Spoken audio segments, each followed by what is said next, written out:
নমস্কার। ভগবান শ্রী শ্রী রামকৃষ্ণ পরমহংসদেব, পরম আরাধ্যা শ্রী শ্রীমা শারদামণি এবং বীর সন্ন্যাসী স্বামী বিবেকানন্দের রাতুল চরণে ভক্তিপূর্ণ ভূমিষ্ঠ প্রণাম জানিয়ে শুরু করছি ভক্তের দরবার ইউটিউব চ্যানেলের প্রতিদিন কথামৃত। তব কথামৃতং তপ্ত জীবনং কবিভিরীড়িতং কলমশাপহং শ্রবণমঙ্গলম শ্রীমদাততং ভুবি গৃণন্তি ये ভুরিদা জনাঃ। শ্রী শ্রী রামকৃষ্ণ কথামৃত আমরা পড়ব আছে 1021 পাতা, সপ্তম পরিচ্ছেদ। ঠাকুর শ্রীরামকৃষ্ণ কাশীপুরের বাগানে সাঙ্গপাঙ্গ সঙ্গে ভক্তের জন্য শ্রীরামকৃষ্ণের দেহ ধারণ, এই নিয়ে আলোচনা। ঠাকুর শ্রীরামকৃষ্ণ কাশীপুরের বাগানে রহিয়াছেন। সন্ধ্যা হইয়া গিয়াছে। ঠাকুর অসুস্থ। উপরের হলঘরে উত্তরাষ্ট্র হইয়া বসিয়া আছেন। নরেন্দ্র ও রাখাল দুইজনে পদসেবা করিতেছেন।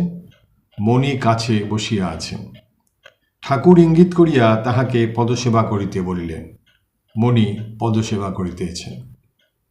আজ রবিবার 14 মার্চ 1886, 2রা চৈত্র, ফাল্গুন শুক্লা নবমী। গত রবিবারে ঠাকুরের জন্মতিথি উপলক্ষে বাগানে পূজা হইয়া গিয়াছে। গত বর্ষে জন্ম মহোৎসব দক্ষিণেশ্বর কালীবাড়িতে খুব ঘটা করিয়া হইয়াছিল। এবার তিনি অসুস্থ। ভক্তেরা বিষাদ সাগরে ডুবিয়া আছেন। পূজা হইল, নামমাত্র উৎসব হইল। ভক্তেরা সর্বদাই বাগানে উপস্থিত আছেন ও ঠাকুরের সেবা করিতেছেন। শ্রী শ্রীমা ওই সেবায় নিশিদিন নিযুক্ত। ছোকরা ভক্তেরা অনেকেই সর্বদা থাকেন। নরেন্দ্র, রাখাল, নিরঞ্জন, শরৎ, শশী, বাবুরাম, যোগিন, কালী, লাটু প্রভৃতি। বয়স্ক ভক্তেরা মাঝে মাঝে থাকেন ও প্রায় প্রত্যহ আসিয়া ঠাকুরকে দর্শন করেন ও তাহার সংবাদ লইয়া যান। তারক, শিথির গোপাল ইহারাও সর্বদা থাকেন। ছোট গোপালও থাকেন। ঠাকুর আজও বিশেষ অসুস্থ। রাত্রি 2 প্রহর। আজ শুক্লপক্ষের নবমী তিথি। চাঁদের আলোয় উদ্যানভূমি যেন আনন্দময় হইয়া রহিয়াছে। ঠাকুরের কঠিন পীড়া। চন্দ্রের বিমল কিরণ দর্শনে ভক্ত হৃদয়ে আনন্দ নাই। আসল লোকই অসুস্থ হয়ে রয়েছেন, সেই জন্যে এত সুন্দর একটি প্রাকৃতিক পরিবেশেও ভক্তদের মনে কোনো আনন্দ সৃষ্টি হচ্ছে না। যেমন একটি নগরীর মধ্যে সকলেই সুন্দর, কিন্তু শত্রু সৈন্য অবরোধ করিয়া আছে। চতুর্দিক নিস্তব্ধ। কেবল বসন্ত নীল স্পর্শে বৃক্ষপত্রের শব্দ হইতেছে। উপরের হলঘরে ঠাকুর শুইয়া আছেন। ভারী অসুস্থ, নিদ্রা নাই। 2-1টি ভক্ত নিঃশব্দে কাছে বসিয়া আছেন। কখন কি প্রয়োজন হয়। একবার তন্দ্রা আসিতেছে ও ঠাকুরকে নিদ্রাগত প্রায় বোধ হইতেছে। এ কি নিদ্রা না মহাযোগ? যস্মিন স্থিত ন দুঃখেন গুরু নাপি বিচালাত্তে। এ কি সেই যোগাবস্থা?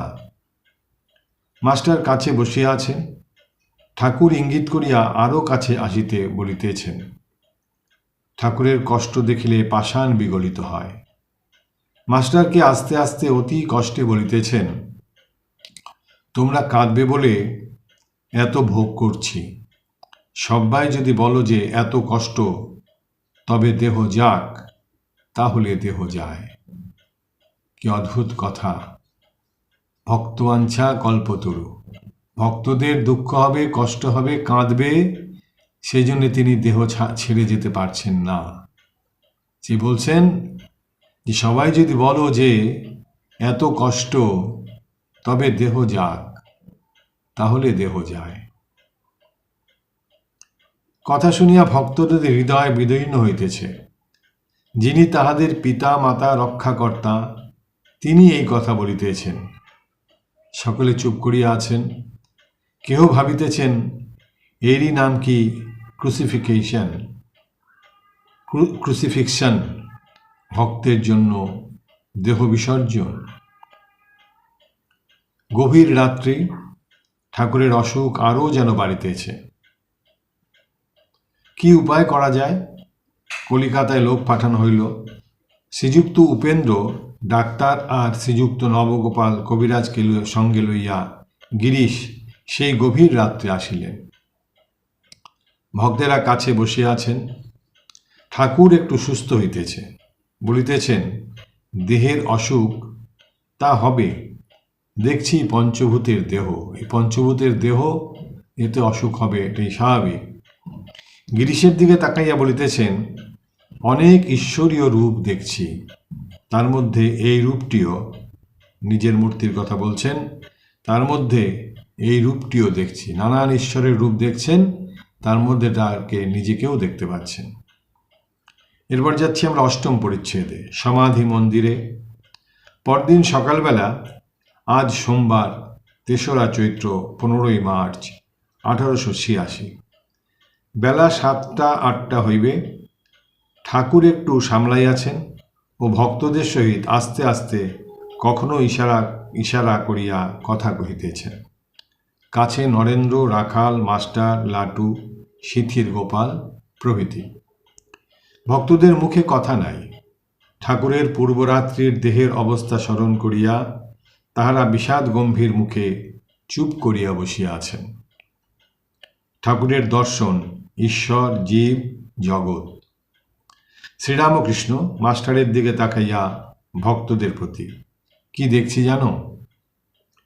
তিনি সব হয়েছেন, মানুষ আর যা জীব দেখছি যেন চামড়ার সব তৈরি, তার ভিতর থেকে তিনিই হাত পা নাড়ছেন।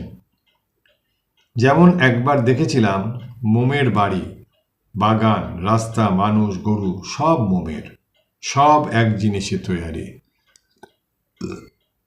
দেখছি সেই কামড়া, সেই কামার, সেই বলি, সেই হাঁড়িকাঠ হয়েছে, সেই সব সেই হয়ে রয়েছে, সেই কামার হয়েছে, সেই বলি হয়ে রয়েছে যাকে বলি দেওয়া হবে, সেই হাঁড়িকাঠ হয়ে রয়েছে যেখানে বলি দেওয়া হবে। ঠাকুর কি বলিতেছেন? জীবের দুঃখে কাতর হইয়া তিনি নিজের শরীর জীবের মঙ্গলের জন্য বলিদান দিতেছেন। ঈশ্বরী কামার, বলি, হাঁড়িকাঠ হইয়া আছেন। এই কথা বলিতে বলিতে ঠাকুর ভাবে বিভোর হইয়া বলিতেছেন, আহা আহা। আবার সেই অবস্থা, ঠাকুর বাহ্যশূন্য হইতেছেন। ভক্তেরা কিংকর্তব্য বিমূঢ় হইয়া চুপ করিয়া বসিয়া আছেন।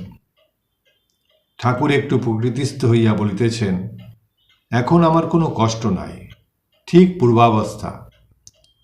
ঠাকুরের এই সুখ দুঃখের অতীত অবস্থা দেখিয়া ভক্তেরা অবাক হইয়া রহিয়াছেন। লাটুর দিকে তাকাইয়া আবার বলিতেছেন, এই লোটো মাথায় হাত দিয়ে বসে রয়েছে, তিনি অর্থাৎ ঈশ্বরী, তিনিই মাথায় হাত দিয়ে যেন রয়েছেন। লোটো মাথায় হাত দিয়ে, অর্থাৎ লাটু মহারাজ মাথায় হাত দিয়ে বসে আছেন, বলছেন যেন ঈশ্বরী মাথায় হাত দিয়ে বসে আছেন, সবই তার কাছে এখন এক লাগছে। ঠাকুর ভক্তদের দেখিতেছেন ও স্নেহে যেন বিগলিত হইতেছেন। যেমন শিশুকে আদর করে, সেইরূপ রাখাল ও নরেন্দ্রকে আদর করিতেছেন, তাহাদের মুখে হাত বুলাইয়া আদর করিতেছেন। কিয়ৎক্ষণ পরে মাস্টারকে বলিতেছেন, শরীরটা কিছুদিন থাকত, লোকদের চৈতন্য হতো। ঠাকুর আবার চুপ করিয়া আছেন। ঠাকুর আবার বলিতেছেন, তা রাখবে না। ভক্তেরা ভাবিতেছেন ঠাকুর আবার কি বলিবেন। ঠাকুর আবার বলিতেছেন, তা রাখবে না। সরল মূর্খ দেখে পাছে লোকে সব ধরে পড়ে, সরল মূর্খ পাছে সব দিয়ে ফেলে, একে কলিতে ধ্যান জপ নাই। বলছেন রাখবে না, এত সরল মূর্খ মানুষ আমি, যে সবাই কে কি চাইবে সবাইকে সেই দিয়ে ফেলবে, সেই জন্যে এই শরীরকে আর রাখবে না। সেই বলছেন, কারণ এই কলিতে এমনিতেই জপ ধ্যান নেই। ঠাকুরের কাছে এসেই মুক্তি চাইবে, ঠাকুর হয়তো দিয়েই দিল মুক্তি, কিন্তু তাহলে তার খেলা চলবে না। যে বলছেন সরল মূর্খ পাছে সব দিয়ে ফেলে, একে কলিতে ধ্যান জপ নাই, ঈশ্বরের সাধনা কেউ করে না, এই অবস্থা। রাখাল সস্নেহে, আপনি বলুন যাতে আপনার দেহ থাকে। শ্রীরামকৃষ্ণ, সে ঈশ্বরের ইচ্ছা। নরেন্দ্র, আপনার ইচ্ছা আর ঈশ্বরের ইচ্ছা এক হয়ে গেছে। ঠাকুর একটু চুপ করিয়া আছেন, যেন কি ভাবিতেছেন। শ্রীরামকৃষ্ণ নরেন্দ্র রাখালাদি ভক্তের প্রতি, আর বললে কই হয়, এখন দেখছি এক হয়ে গেছে। ননদিনীর ভয়ে কৃষ্ণকে শ্রীমতী বললেন, তুমি হৃদয়ের ভিতর থাকো। যখন আবার ব্যাকুল হয়ে কৃষ্ণকে দর্শন করিতে চাইলেন, অমনি ব্যাকুলতা, যেমন বেড়াল আচর পাচর করে, তখন কিন্তু আর বের হয় না। রাখাল ভক্তদের প্রতি মৃদুস্বরে গৌর অবতারের কথা বলছেন।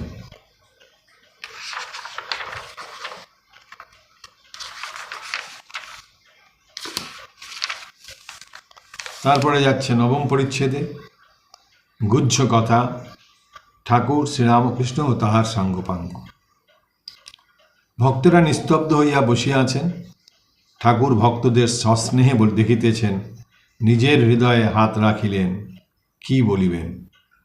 শ্রীরামকৃষ্ণ নরেন্দ্রাদিকে, এর ভিতর দুটি আছেন, একটি তিনি। ভক্তের অপেক্ষা করিতেছেন আবার কি বলেন। শ্রীরামকৃষ্ণ, একটি তিনি, আর একটি ভক্ত হয়ে আছে। তারই হাত ভেঙেছিল, তারই এই অসুখ করেছে, বুঝেছ? ভক্তেরা চুপ করিয়া আছেন। শ্রীরামকৃষ্ণ, কারেই বা বলবো, কেই বা বুঝবে। কিয়ৎক্ষণ পরে ঠাকুর আবার কথা কইতেছেন। তিনি মানুষ হয়ে, অবতার হয়ে ভক্তদের সঙ্গে আসেন, ভক্তেরা তারই সঙ্গে আবার চলে যায়। রাখাল, তাই আমাদের আপনি যেন ফেলে না যান। ঠাকুর মৃদু মৃদু হাসিতেছেন, বলিতেছেন, বাউলের দল হঠাৎ এলো, নাচলে গান গাইলে, আবার হঠাৎ চলে গেল, এলো গেল, কেউ চিনলে না। ঠাকুর ও সকলের হাস্য। দেহধারণ করলে কিয়ৎক্ষণ চুপ করিয়া ঠাকুর আবার বলিতেছেন, দেহ ধারণ করলে কষ্ট আছেই। একবার বলি, আর যেন আসতে না হয়। তবে কি একটা কথা আছে, নিমন্ত্রণ খেয়ে খেয়ে আর বাড়ির কড়াইয়ের ডাল ভাত ভালো লাগে না। আর যে দেহ ধারণ করা, এটি ভক্তের জন্যে। ঠাকুর ভক্তের নৈবেদ্য, ভক্তের নিমন্ত্রণ, ভক্ত সঙ্গে বিহার করতে ভালোবাসেন। এই কথা কি বলিতেছেন? এই যে কথা বললেন, যে ধারণ করে কাজ ভক্তের জন্যে স্বয়ং ঠাকুর ঈশ্বর দেহ ধারণ করে আসে। মাস্টারমশাইয়ের কথা বলছেন যে ঠাকুর ভক্তের নৈবেদ্য, ভক্তের নিমন্ত্রণ, ভক্ত সঙ্গে বিহার ভালোবাসেন। এই কথা কি বলেছেন? ঠাকুরকে এই কথাই বলছেন। নরেন্দ্র জ্ঞান ভক্তি, নরেন্দ্র ও সংসার ত্যাগ। ঠাকুর নরেন্দ্রকে সস্নেহে দেখিতেছেন। শ্রীরামকৃষ্ণ নরেন্দ্রর প্রতি, চণ্ডাল মাংসের ভার নিয়ে যাচ্ছিল। শঙ্করাচার্য গঙ্গা নিয়ে কাজ দিয়ে যাচ্ছিলেন। চণ্ডাল হঠাৎ তাকে ছুঁয়ে ফেলেছিল। শঙ্কর বিরক্ত হয়ে বললেন, তুই আমায় ছুঁয়ে ফেললি? সে বললে, ঠাকুর, তুমিও আমায় ছোঁও নাই, আমিও তোমায় ছুঁই নাই। তুমি বিচার করো, তুমি কি দেহ, তুমি কি মন, তুমি কি বুদ্ধি, কি তুমি? বিচার করো। শুদ্ধ আত্মা নির্লিপ্ত, সত্য রজ তম 3 গুণ কোনো গুণে লিপ্ত নয়। যে শুদ্ধাত্মা, সে কোনো গুণে লিপ্ত থাকে না। ব্রহ্ম কিরূপ জানিস? যেমন বায়ু, দুর্গন্ধ ভালো গন্ধ সব বায়ুতে আছে, কিন্তু বায়ু নির্লিপ্ত, সে নির্লিপ্ত, তার মধ্যে দুর্গন্ধও আছে, সুগন্ধও আছে। নরেন্দ্র, আজ্ঞা হাঁ।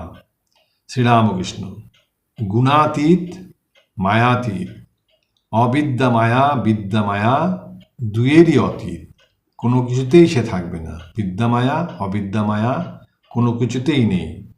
কামিনী কাঞ্চন অবিদ্যা। অবিদ্যা কোনটা বলছেন ঠাকুর? কামিনী কাঞ্চন, এই আসক্তি হচ্ছে অবিদ্যা। জ্ঞান, বৈরাগ্য, ভক্তি এসব বিদ্যার ঐশ্বর্য। জ্ঞান, বৈরাগ্য, ভক্তি, যে যে পথে যাবে। বলছেন এসব হচ্ছে বিদ্যার ঐশ্বর্য। শঙ্করাচার্য বিদ্যামায়া রেখেছিলেন। তুমি আর এরা যে আমার জন্য ভাবছ, এই ভাবনা বিদ্যামায়া, যে বিদ্যামায়া। বিদ্যামায়া ধরে ধরে সেই ব্রহ্মজ্ঞান লাভ হয়। যেমন সিঁড়ির উপরের পইটে, তারপরে ছাদ। কেউ কেউ ছাদে পৌঁছানোর পরও সিঁড়িতে আনাগোনা করে। জ্ঞান লাভের পরও বিদ্যার আমি রাখে লোকশিক্ষার জন্যে, আবার ভক্তি আস্বাদ করবার জন্যে, ভক্তের সঙ্গে বিলাস করবার জন্য। নরেন্দ্রাদি ভক্তেরা চুপ করিয়া আছেন। ঠাকুর কি এ সমস্ত নিজের অবস্থা বলিতেছেন? নরেন্দ্র: কেউ কেউ রাগে আমার উপর, ত্যাগ করবার কথায়। শ্রীরামকৃষ্ণ মৃদুস্বরে: ত্যাগ দরকার। ঠাকুর নিজের শরীরের অঙ্গ প্রত্যঙ্গ দেখাইয়া বলিতেছেন, একটা জিনিসের পর যদি আর একটা জিনিস থাকে, প্রথম জিনিসটা পেতে গেলে ও জিনিসটা সরাতে হবে না? একটা না সরালে আর একটা কি পাওয়া যায়? অতএব ত্যাগ করতে হবে, সরাতে হবে, তবেই আরেকটা জিনিস পাওয়া যাবে, তবেই আরও এগোনো যাবে। নরেন্দ্র: আজ্ঞা হাঁ। শ্রীরামকৃষ্ণ নরেন্দ্রকে মৃদুস্বরে: সেই ময় দেখলে আর কিছু দেখা যায়? সবই সে হয়ে আছেন, এটা যদি দেখা যায় তাহলে আর কিছু দেখা যায় বলছেন। নরেন্দ্র: সংসার ত্যাগ করতে হবেই। শ্রীরামকৃষ্ণ: যা বললুম, সেই ময় দেখলে কি আর কিছু দেখা যায়? যখন দেখতে পাবে সেই সব হয়ে আছে, তখন সংসার টংসার আলু না। সে বলছেন, যা বললুম, সেই ময় দেখলে কি আর কিছু দেখা যায়? সংসার ফংসার আর কিছু দেখা যায়? তবে মনে ত্যাগ। এখানে যারা আসে কেউ সংসারী নয়। কারু কারু একটু ইচ্ছা ছিল মেয়ে মানুষের সঙ্গে থাকা, রাখাল মাস্টার প্রভৃতির ঈষৎ হাস্য। বলে এখানে যারা এসছেন সবাই কেউ সংসারী নয়, তবে কি বলছেন, কারু কারু একটু ইচ্ছা হয়েছিল মেয়ে মানুষের সঙ্গে থাকা। যেমন রাখাল, তিনি বিয়ে করেছিলেন, মাস্টার মশাই বলছেন, এদের বলছেন রাখাল মাস্টার প্রভৃতির ঈষৎ হাস্য, মুচকি মুচকি হাসছেন এই কথা শুনে। সেই ইচ্ছাটুকু হয়ে গেল, যার যেটা ছিল ইচ্ছা সেইটুকু শেষ হয়ে গেছে। এবার তারা যাবার জন্যে, ত্যাগের জন্যে, ঈশ্বর দর্শনের জন্যে মন প্রস্তুত হয়ে গেছে। এরপরের বার আমরা কালকে পড়ব আবার। আজকের মতো আমরা এখানেই রাখছি। নিরঞ্জনং নিত্যম অনন্তরূপং ভক্তানুকম্পা ধৃত বিগ্রহং বৈ ঈশাবতারং পরমেশ্বমেডং তং রামকৃষ্ণ শিরসা নমামি। হরি ওম তৎসৎ। শ্রীরামকৃষ্ণার্পণমস্তু।